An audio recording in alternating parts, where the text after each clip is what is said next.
naghihintay. Ano pa ba? Ano ba ang problema?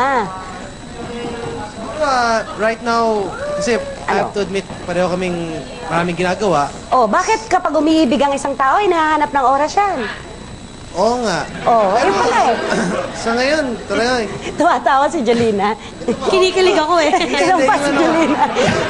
Yung oras kasi wala talaga eh. At saka, para right now, maganda naman yung ties namin as friends. Eklat.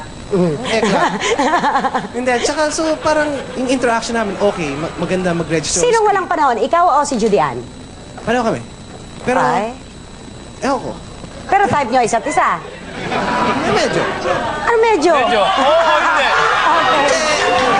Okay. Magno-New Year na, Rico yan. Isang tanong, isang sagot lang. Diretso. Type mo si Judy Ann na maging girlfriend o hindi?